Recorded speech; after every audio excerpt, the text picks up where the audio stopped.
Итак, это супер быстрый обзор на новое DLC на Gunfire Reborn. Добавили два новых персонажа. По совместительству очередные две новые цели для фурибайтинга. Олениху по имени Йоя и льва по имени Канджу. Итак, олениха с ультой, ценой одного семени, к сожалению не моего, может ставить природные турели, которые бьют коррозией врагов вокруг, а с прокачкой имеют и дополнительное свойство, например, создавать защитный купол. Активка же кидается в виде снаряда с личного посоха Йоя и наносит неплохой урон врагам с шансом наложить коррозию, оставляет семя, а также оплавит на врагов паразита. Паразит же, по сути, это еще один элементный статус, наносящий урон со временем, и некоторые приколы с прокачкой, например, передача этих стаков паразита на другого врага после смерти предыдущего.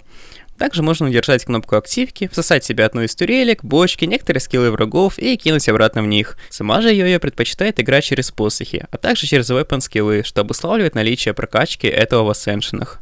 Активка второго персонажа переносит вас в мой телеграм-канал, где я публикую мемы, оповещения о стримах, некоторые новости из своей жизни, а также там можно со мной позитивно пообщаться.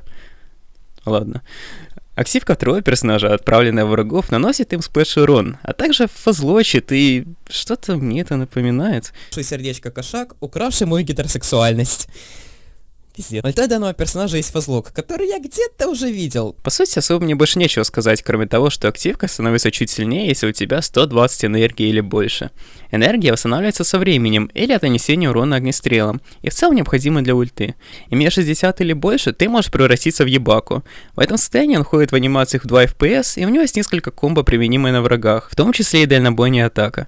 Большой прикол этой ульты в том, что у нее нет таймера и заканчивается либо когда ты сам захочешь, либо если у тебя закончится хп, то ты тогда вернешься в обычную форму. Если в целом говорить про персонажей, то мне они не понравились. Олениха чувствуется не то чтобы очень интересной с ее турельками и снарядной активкой.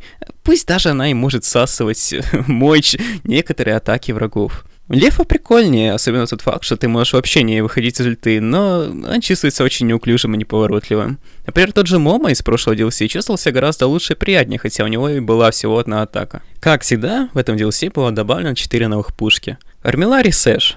Родной брат талисмана, так же как и он может свапать стихии, и так же как и он может отправляться нахуй, потому что единственное, что у них есть, кроме этого, это красивые анимации.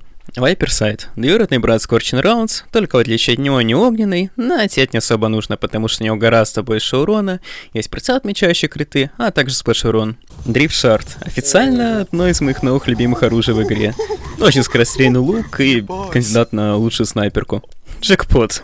Мощный дробовик, у которого после 8 выстрелов геймблица его эффект. Например, увеличенный урон или взрывы. Вместе с запуском нового сезона также запустили новый сезон и Battle Pass, и тематика этого является... Нет, серьезно, сколько можно уже новых сезонов? Ну, разработчики вкладывают огромные усилия в что-то, что забудется через полгода, но при этом я, играющий в Gunfire с начала 22-го, зачищаю каждый раз этот ебучий склеп под ебучий...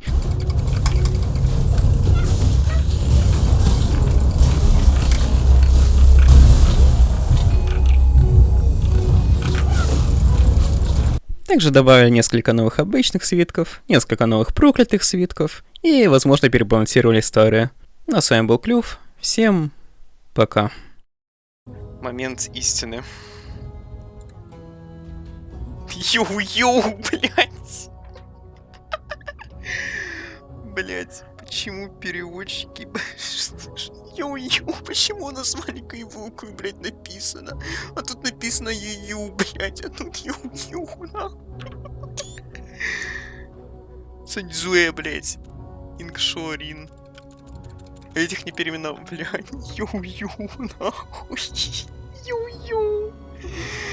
Йоу-йоу.